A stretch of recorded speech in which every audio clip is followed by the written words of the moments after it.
There is your lineup, and the man whose eye you take straight away is Stan Louloudis, Constantine Louloudis in the stroke seat. He'll be going to row for the Great Britain 8, with whom he was a world champion last year, with a view to becoming another world championship boat this summer. He has a powerful stern pair behind him as well, Sam O'Connor and Michael Di Santo. Two returning blues. Tom Schwartz in the fourth seat, also a blue, and you can see the two brothers, Sam O'Connor in 7 and James O'Connor. They share a house, not just with Tom Schwartz, but also with Ducks and Chickens in Oxford.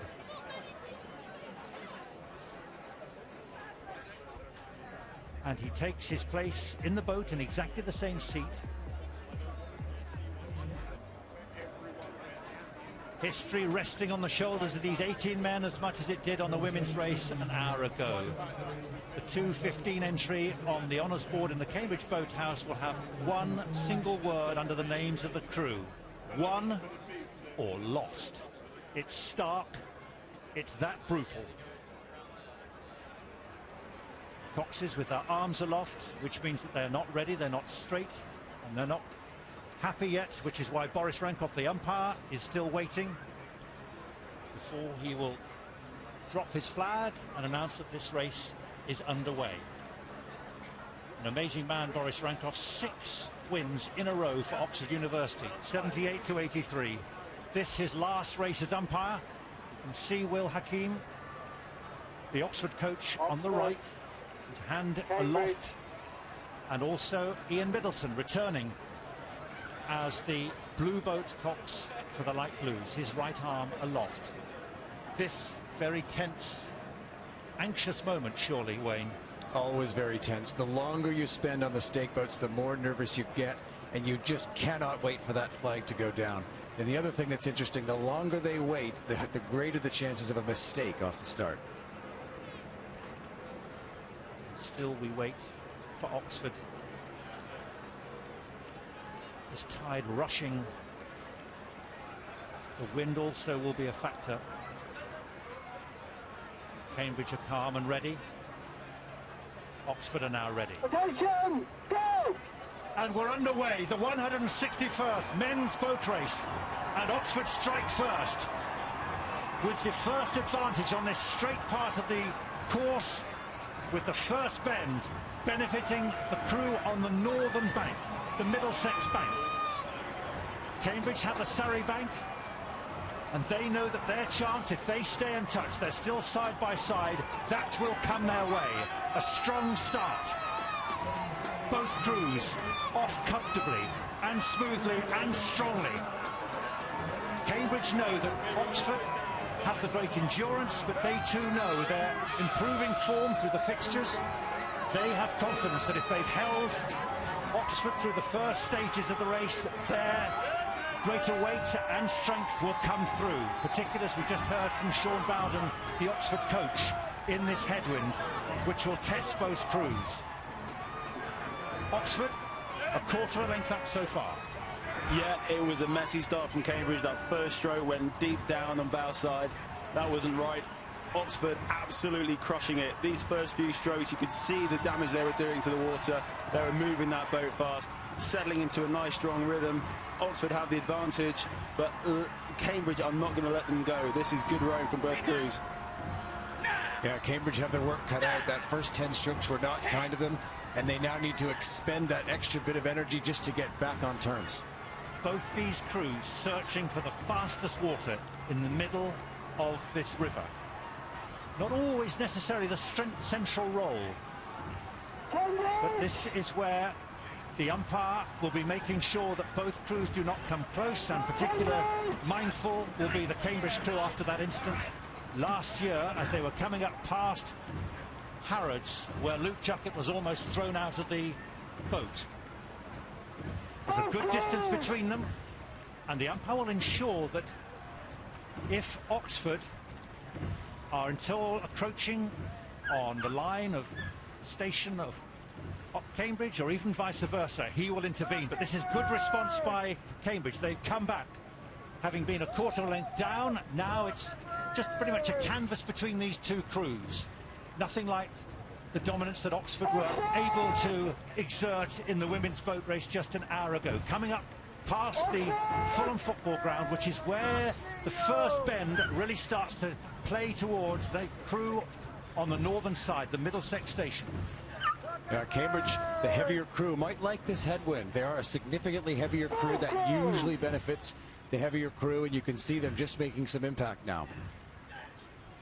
Yeah, you can see the water stretching out ahead of them. This is where the lactic acid is going to start to really hurt.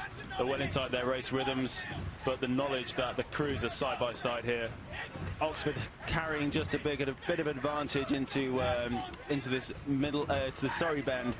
They're going to need to capitalise on this if they're going to really sort of make an impact and work around the bends and through Hammersmith to stay in the lead. You can see how Oxford have struck back with this advantage. They've put on a burst to take a lead of almost half a length now. They had the momentum. They've won 10 of the last 14 races. Sean Bowden, their coach, in his 21st year as a boat race coach, is going for his 13th win, which would be a new record, bettering Dan Topolsky's record of 12 in 15, as we heard in that feature by Matt Vincent, who is ready now to tell us how he feels those conditions are starting to play out on the River Thames. Well, the wind's coming across the river here, so actually it's as calm as any of the boats have had today.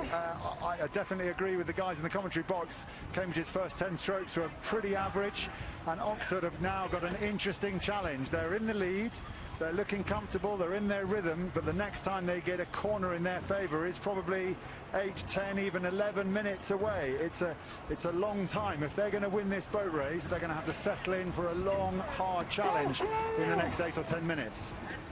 This is where Cambridge feel that they could make their strength and their race pace and their endurance and their resilience pay. Because as they come up now towards the Harrods Furniture, former Harrods Furniture Depository on the left-hand side of your screen, the Surrey Bank, this is where their advantage of this bend will start to play, although the boats and the blades are significantly closer now. And you can hear the umpire, Boris Rankov, ordering them to just move apart. Closed a little have Cambridge as they now start to try to make the most of their advantage as the river turns west under Hammersmith Bridge towards Barnes Bridge, and then that final bend Matthew was talking about round towards Chiswick, when the advantage swings back towards the Crewe on the northern bank, the Middlesex station.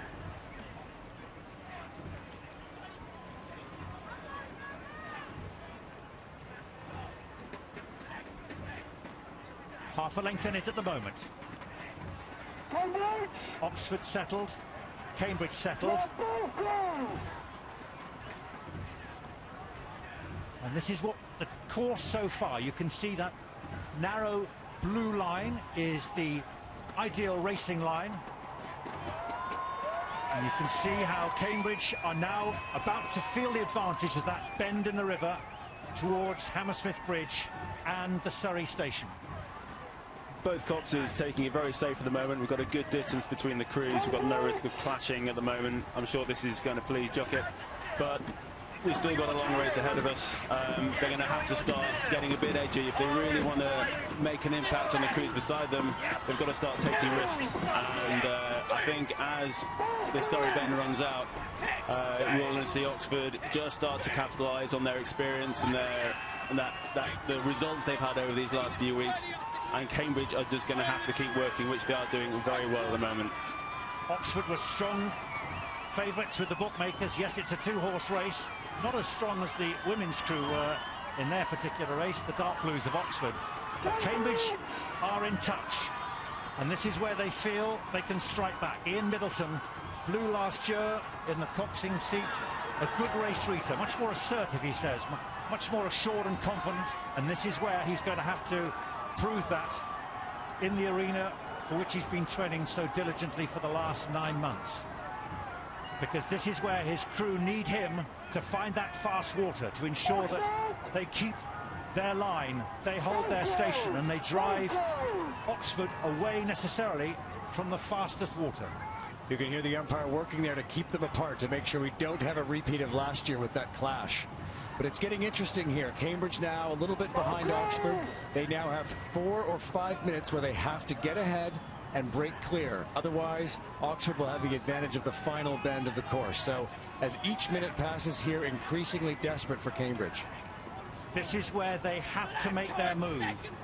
So long as Oxford hold this advantage for half a length, Cambridge, their chances will diminish, because as the river turns, favouring the Surrey station, then towards the final mile and a quarter or so of this 4 1/4 mile course, this will favour the course and the crew on the northern bank. The water particularly choppy here, the tide moving fast, and this is where Cambridge are still unable seemingly to make their move. They're in touch, but they're not crucially at the moment in the lead as they have the advantage. We've just heard from the Coxes. Cambridge are pushing hard now. They've just had to increase their rate by 2. That was the command. They are really fighting hard, and as you can see, it is getting rough out there. This is going to hit the crews. That Cambridge reliance on that good rhythm, that technical sort of superiority is everything they've got, and it's at the moment it's just watching Oxford walk away. They may have had the advantage of the Surrey station, but Oxford have kicked on, and now they're clear. And for Cambridge, this is trouble. Oxford are ahead, almost a length ahead, and they are now, Cambridge, chasing Oxford in their wake, in their wash, in their puddles. Oxford put in a very big push there, put the pedal down, and they took half a length very quickly, and at the same time Cambridge were struggling in the rough water that we saw there. That was the decisive moment of this race. This looks to be a decisive move by Oxford. Matt Pinsent, you would surely agree.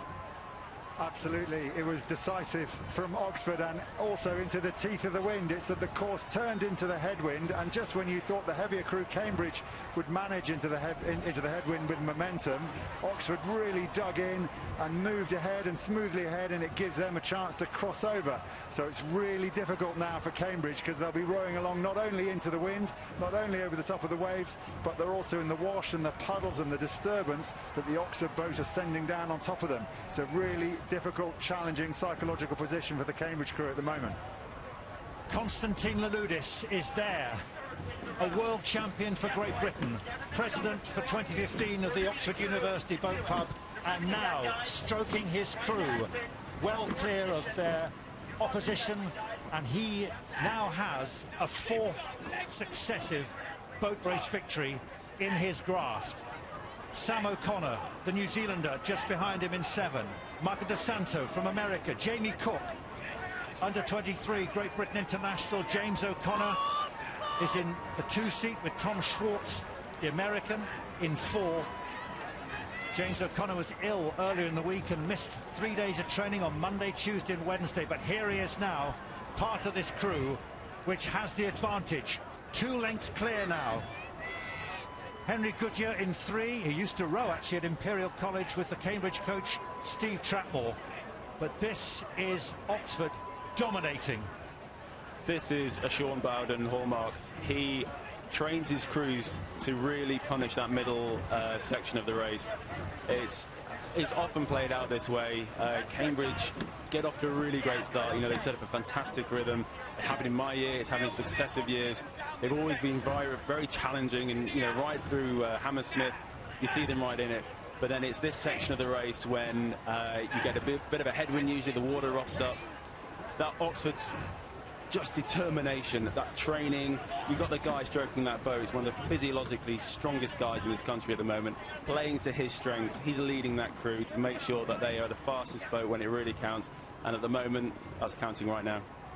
He was well aware, Sean Bowden, that they didn't have the strength nor the weight, but above all, he was keen to emphasize the endurance.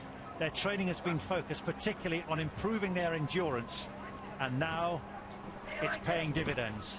Good boys. That's right where you want to be. Yep. Squeezing it on. Squeezing it on. Good boys. Another gust of headwind. It's going to go flat around the bandstand. You're at the crossing. There's 6 minutes to finish in these conditions. Yep. Keep it going. That's Will Hakim, the Oxford coach, running with the tide. That's what his coach Sean Bowden wanted him to do. He's figured out how little to use the rudder. The bends are so long, but also he's enormously aided by Stan Loulis, this rowing phenomenon in front of him, and the rest of the crew who have done their business, risen to the challenge which was posed by the heavier crew, a heavier crew by more than 5 kilograms, and they are forging clear. Past Chiswick Steps, up towards the 3-mile marker with the Duke's Meadows just on their right-hand side, and all the advantage that Cambridge were hoping to maximise from the Surrey bank is diminishing with each stroke. And also with each stroke, the advantage will increase for Oxford. Not only are they leading, but they can choose the water, and they are now on their own. This is an exhibition by Sean Bowden's crew, his latest crew. For 2 years, he was a Cambridge winner, but this is looking as if it's going to be 11 wins as an Oxford coach, and a winning Oxford coach. Henry Ostock, the American, a blue last year, a blue this year. One last time. Matt Will. Ian Middleton urging them on in the Cox seat. Matt Jackson in 6. There's Luke Juckett. Jesper Holst, hoping for a place possibly in the Netherlands squad for the Rio Olympics next year. But it's looking forlorn in terms of being a boat race winner in 2015. Matt Pinsent, this is turning into a parade for Oxford. And you've got to feel a little bit at the moment for the Cambridge coxswain Ian Middleton. It'll be so obvious to the 8 men in front of him that they're not going to win this race. He can't be honest, he can't say, right guys, we've lost. So how is he going to keep his guys going? How is he going to keep them motivated? There's an element of fibbing going on to try and keep their psyche together. But with 3.5 minutes, they'll know, because the river, the puddles that they were rowing in 2, 3, 4 minutes ago, is now beginning to go suspiciously calm as Oxford get further and further ahead. It's another huge test for Cambridge. How much pride have they got in their performance for the remaining 2, 3 minutes of this race? And worse for Cambridge is that Oxford can see them. They know exactly where they are. They have them not even at arm's length, a long, long way away. And they also know that as much as Cambridge are behind them, the finish is approaching quicker and nearer with every stroke. The brutal thing about this race, 2-horse race, is that Oxford crew are going to prove all the training they've been doing. They're not going to give a quarter to the Cambridge guys. As much as they do respect them, it is about punishing themselves to the very last stroke, and they're going to make sure they open as much water as they can. Yeah, after all that training, you don't give any quarter. You sprint to the finish. You've already got the win on the board. Now the question is, how big is the margin? And you want a big margin if you can get it. It was big last year, 11 lengths, but then there was a problem because of that clashing of oars before Hammersmith. This has been a clean race. It's been a fair race, but Oxford have just opened a huge advantage. They've gone through the gears, and now they're heading towards that line. And Stan Loulis is quite comfortable, heading into his final year in Classic Student. Great Britain rowing still to come. 2015 could indeed be a memorable year for the Oxford president.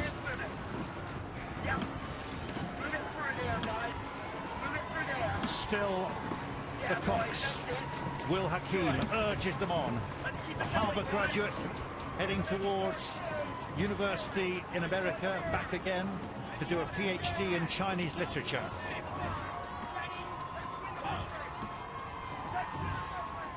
This race is easily comprehensible, though, for all those watching on either bank and on television.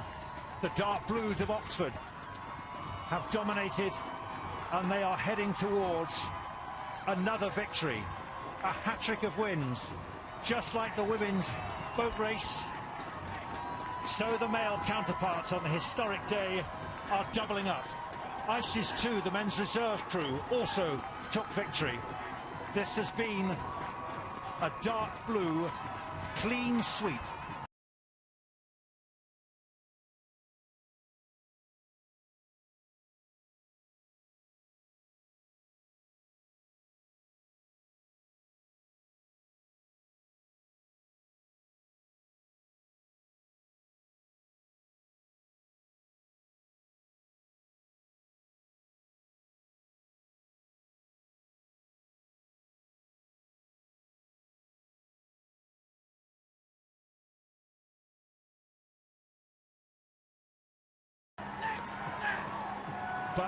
For them, there is only pain, agony, and what might have been. Yeah, it's back to the drawing board for Cambridge. They haven't been on the right side of most of the last few races, but each year is a new year. They'll come back strong next year, and they'll have some members of that crew looking for revenge.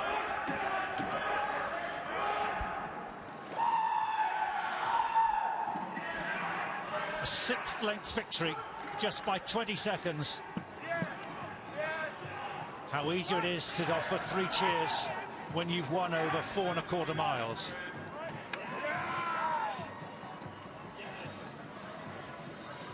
And you look at the features of the Cambridge coach, or Cox there, Henry Hofstadt. He gave everything, but it wasn't enough. This result really backs up the work that Sean Bowden and his team are doing. They are producing some absolutely excellent crews, but what really comes through to me is the passion that they row with. They get onto the water every day and they know the challenge ahead of them. They know exactly what they're committing to, and that comes through when they're battling through those headwinds. They're battling through, when Cambridge are pushing in front. I think Cambridge had a 1/4 length lead, but they didn't question that for a second. They had that ultimate belief in each other, in their coach, in their Cox, the boat, everything. I mean, look at Stan Aludis. He absolutely wanted that, and nothing was going to get in his way. He sounded a warning before the race. I'm as hungry for this race as I've ever been. And here, his appetite has been satiated. A commanding performance, but for Cambridge Blues like yourself, Cambridge President like yourself, what has happened? No, it will be a depressing dinner tonight for sure, and it'll, like I said, back to the drawing board, analyze every aspect of the program, understand what went wrong, what can be changed. But fundamentally, the Cambridge system is sound under Steve Trapmore, but clearly more needs to be done to get across the line first. You say more needs to be done. There'll be plenty saying what? What more can be done? What more should be done? It's attracting the right athletes. It's having the right training program. But there's also that element of belief that Andy was just talking about. Do you believe that you can do this? Do you believe that you're the best? Do you believe that you deserve to win? And after a few years of losses, that little bit of doubt shades everything that you do, and that's what Cambridge needs to get back. The boat race goes in cycles, and we all remember, and particularly these Oxford University crew members and also Sean Bowden will think of one man who's probably looking down from up above, Dan Topolsky. They have honoured his reputation and his record. 12 wins out of 15. It's now 13 in 21 for Sean Bowden. It is, and this recent decade of Oxford coming through started with a lighter crew. It started with a huge run of Cambridge wins, but it started with the belief that actually they could do it, and it went on to produce one of the finest boat races in modern history. That 1-foot win, coming around the outside of the bend from behind and delivering something that only lived in their hearts, and they absolutely crushed themselves to make sure it happened, and it did. But that was the spark, and that was the bit that Cambridge are going to have to look for. It is breaking the mould. It is looking at blind belief that actually, you know what, we're going to have to do something pretty extraordinary, but they can do it. And one day it will happen, and Oxford are going to have to fight very, very hard to get back on song. But right now, it's Sean's day, it's Oxford's day. Michael De Santo, Sam O'Connor. You can see what it means at the end of such an endurance test. One of the greatest endurance tests in the world, not just in rowing, in terms of sport, wrote Dan Topolsky in that excellent book, True Blue, and here's proof.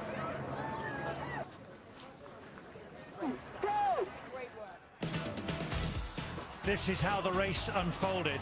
It was a poor start in the end for Cambridge. That first few blades into the water bogged them down almost, and Cambridge was struggling as Oxford surged clear.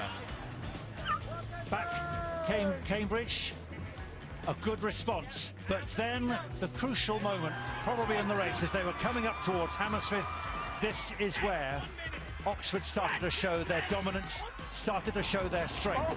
Still, as the bend was surely to the advantage of Cambridge, the Surrey station. Oxford was still going forward, still increasing their lead, and here was the moment when Cambridge realised that possibly the game was up, because Stan Louloudis and his 7 crew members, driven on by their cocks, weren't going to slow down. If anything, they were going to drive themselves further forward, increase their advantage unrelentingly towards that finish by Chiswick Bridge. Up towards Barnes Bridge, the race was well decided. The Oxford supporters in the various pubs and hostelries down the river could see there was only going to be one winner, and it was Sean Bowden's crew. The celebrations for Oxford almost over before Cambridge had crossed the line. And here we can see where it was won, Andy Hodge. Yeah, this is it. What we could see was at the end of the race, De Santo, he was like a vicious dog. He was chapping at the bit. That is what happened right at that point where those two lines crossed. That is when Oxford strode out and actually showed that in their hearts they wanted this, and off they went. But Wayne, I'm sure Cambridge Blues will say, well, what happened to Cambridge? They had the advantage. Why didn't they respond? Why couldn't they respond? Yeah, they didn't handle the rough water as well after they came around that corner. But all credit to Oxford for putting in a serious push. The change of pace was stunning. And they, like we said before, they jumped in the lead really quickly. And Cambridge were flat-footed at that moment. Well, here we are on the banks of the Thames with the Oxford women's crew who've just seen the men win, and Anastasia Chittister. You all happy, girls? Think you're happy. You've stopped spraying the champagne now and actually drinking it, aren't you? Yeah, a bit of both. Need to slow down. Got some speeches later. Yeah. And what's it like seeing the boys win as well? Oh, it's absolutely awesome. Like we've got one goal, and that's to beat Cambridge. They had an amazing row. Watching them row around the outside of that Surrey bend was absolutely wicked, and that's how it should be. Fantastic stuff. And apparently your professor's been in touch. He wants that assignment in Monday morning. Yeah, I do actually have to get some work in next week. Fantastic stuff. And someone in the news conference a short time ago asked if you had any sympathy for Cambridge. Do you have a little bit of sympathy for what they've been through today? Of course I do. Sport's really cruel, and there are winners and losers, and I've got friends on the Cambridge team. They've trained as hard as I have for this, as hard as everyone has for this. But I'm really proud of my crew. Had a really strong team. We've had a great season, and this was a brilliant way to end. And you're talking about the crew, but also the coaches have played such a pivotal role, haven't they? Oh yeah, for sure. We're really lucky to have 2 exceptional coaches and a really strong support team too. We absolutely could not have done it without our coaches. What they do with us and how they get us to move those boats is absolutely phenomenal, and I'm so grateful to have them on board. Back next year? Yeah, definitely. I have 3 more years at Oxford. Thank you very much indeed. Well done. Have a great night. Thank you very much. Well deserved. Thank you. The mind thinks of that story. It may be apocryphal, asking a 60-year-old Blue, how long would it take to get over losing a boat race? I don't know. I'll tell you when I do. It's that painful. When you win, it's a wonderful feeling, as anyone in sport knows, at whatever level you play or row or compete. But losing in this particular race, Wayne, feels the worst feeling in the world, because second is nowhere. Yeah, I unfortunately didn't experience that myself, or fortunately didn't experience that myself, but it is an empty, ugly feeling. You can see it on their face.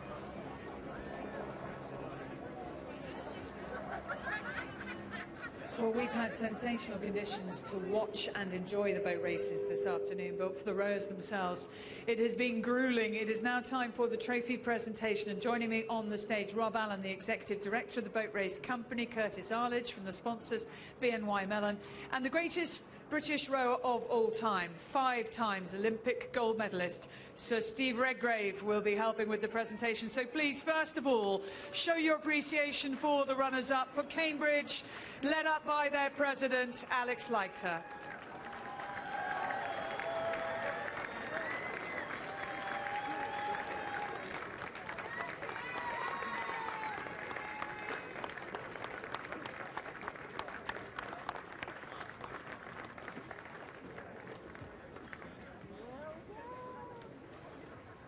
It's a long and exhausting walk when you have just rowed 4¼ miles and you haven't won, but a terrific effort from Cambridge. And they were beaten by an exceptionally strong and powerful crew, a crew that at 8 minutes in made their move and were never after that stage headed. Winning the boat race for the 3rd year in a row, this year by 19 seconds. Ladies and gentlemen, your appreciation please for the winners of this year's BNY Mellon boat race for Oxford.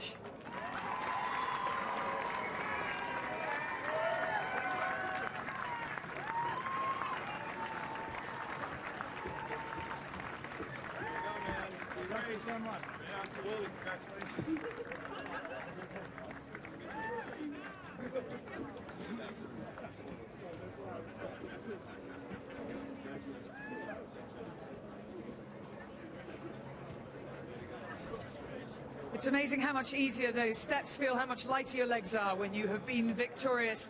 Right at the back of this lineup, their president, Constantine Louloudis, a man who joins a rare list. Only 14 men have won the boat race 4 times. He is now one of them. And he led his crew with great distinction. Will Hakim here, the Cox, getting his medal. And before the champagne starts being sprayed, I'm going to make sure I get in there for a word from Stan. But also, what a terrific effort from Sean Bowden, their coach, who has been sensationally successful since taking over the helm at Oxford. But Stan, before you lift that trophy, before the champagne gets sprayed, just a reflection from you and to the thousands of people watching along the banks of the Thames and to those watching at home. What a fantastic year. You know, for us, this is just the most wonderful day to mark this historic occasion. I'm so pleased for Oxford University Women's Boat Club with their double victory. You know, I'm so pleased for ISIS, our reserve crew, winning in some style, and for our crew as well to win, you know, in that definitive style. I'm just so happy. This is wonderful. You know, credit goes out to so many people, but especially, you know, to our coaching staff, to Sean Bowden and Andy Nelder, who've really led us this year. You know, this makes 3 in a row for us. I've been lucky enough to share a few victories with these guys. I couldn't share it with a better group of people. Our mantra today was be steely, and we stuck to that, and we came through. And I'm so pleased for all of our club. Stan, this is your moment. Here comes the trophy, the winners of the 2015 BMY boat race presented by Sir Steve Redgrave, Oxford. Yeah!